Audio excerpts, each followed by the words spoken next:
Before Sonic the Hedgehog, Super Mario Bros. Super Show, Sonic the Hedgehog, The Adventures of Link, and Sonic the Hedgehog, the DIC Animation Company got the rights to adapt another beloved video game into an animated series. And today's characters are from that. Yeah, it's kind of so bad I can't think of a segue. That's right, it's Wheels and Roadie from Pole Position. Okay, fellas, time for a break. Let's play some computer games, Daisy. I just love to beat Wheels at computer games. That's because you can't beat me on the track. Ah, pipe down, you old jalopy. Pole Position was the Saturday morning cartoon that brought us the fast-paced plot of the classic 1982 arcade game to life. We all know the story of Tess and Dan and Daisy Darrett, the three crime-fighting secret agent children that operate in disguise as stunt car drivers.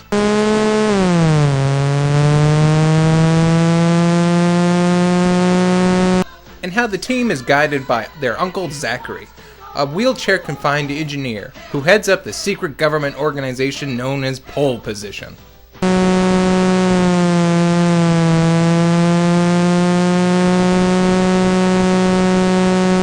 And how could I not mention Wheels and Roadie, the two tricked-out robot cars that Tess and Dan use to bring evildoers to justice. What the hell am I talking about? Pole Position doesn't have a plot. It's freaking Pole Position! One of the most basic driving games ever. One steering wheel, one throttle, two gears. But maybe I'm wrong. Maybe I'm just so bad at the game that I can never get to the level where you get the spy cars and secret missions. Hey, I think I just saw Uncle Zachary. Oh wait, my mistake. It was nothing! Now I'm all for creative license and telling a story, but this is a clear-cut case of attaching a name to a series that could have been totally secular. They could have called the cartoon anything and it wouldn't have changed the final product one bit.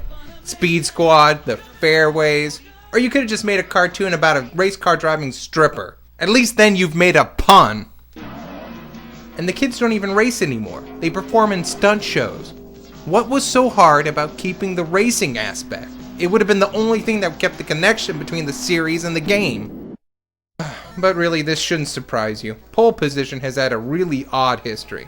The game seems to have two unofficial sequels. You see, there was a Pole Position 2, but fans apparently like to think that a game called TX-1 is the true sequel to Pole Position.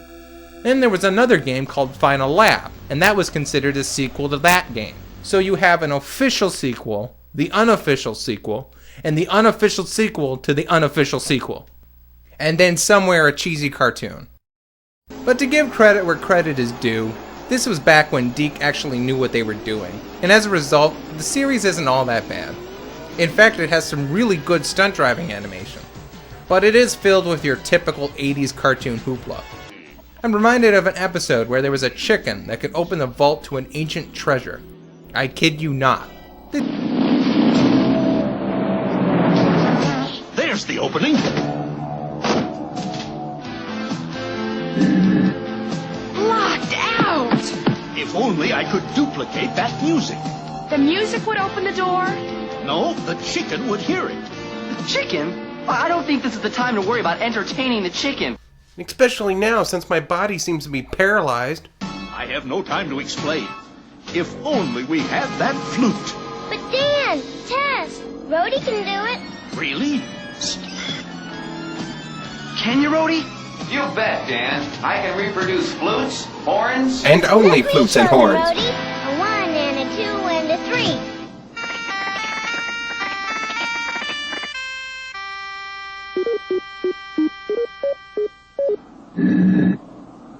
All right!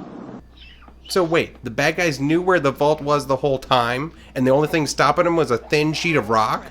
Why didn't they just use dynamite or a pickaxe? Silence! This really shows how animation, and indeed the audiences for animation, have become a little more sophisticated since then. PP. By the way, you're probably wondering what a bunch of kids are doing as secret agents. I mean, where are their parents?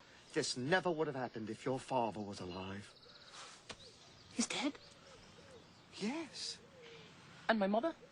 She died of pneumonia whilst... Oh, you were away. My brothers? They were all killed by the plague. My dog Pongo? Run over by a carriage. My goldfish Goldie? Eaten by the cat. My cat? Choked on the goldfish. Actually, their parents died in a tragic car accident while they were on a spy mission. So the kids were left with their uncle, who encourages them to go on dangerous spy missions too. From now on, like your parents were, you are the secret force of pole position. Oh, and perform crazy-ass stunts in giant hamster tubes with the same kind of car that probably killed their parents. Well, at least he's still better than Uncle Touchy. Now the Darretts. First there's Tess, the oldest.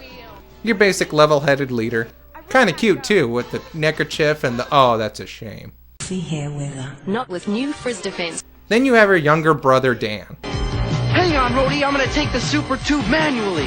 Manually? Was there an echo in here? Whoa! Rhodey, take over! Yeah, Dan's kind of an idiot.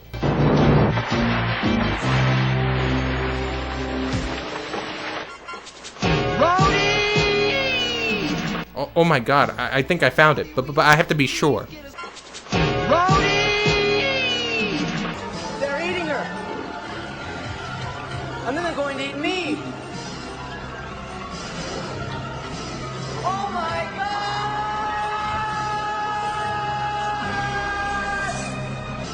Ah, so close. Ugh.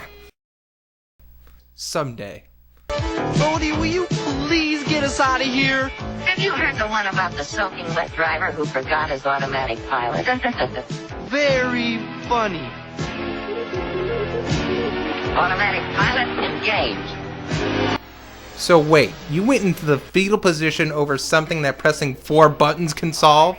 Everybody's a comedian. But apparently he's a good mechanic. But why they let him be a spy is still a mystery to me. Don't look, but there's somebody spying on us. I said don't look! I don't see anybody.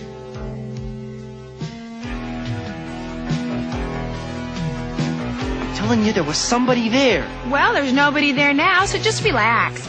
Hey, where are you going? I'm going to dinner with Greg Dumont. I'll see you later. Greg Dumont. Big deal. Wait, why is he jealous of his sister's date? Then there's Daisy, the youngest ragamuffin of the family. Not much to say about her other than she's unbearably adorable. You're a bad guy, aren't ya? That's a matter of opinion. Well, you stole wheels and kidnapped me, so it's my opinion that you're a bad guy. I second your opinion, Daisy. Then it's settled. You're a bad guy, and someone ought to tell your mother. Whoopsie Daisy will be back right after these messages. And let's see, there's probably, there it is. Some sort of weird ocelot bear mutant. You probably thought that was a joke, but nope. Kuma here is indeed a genetically modified mix between a raccoon and a monkey. By the way, Kuma says her name over and over again.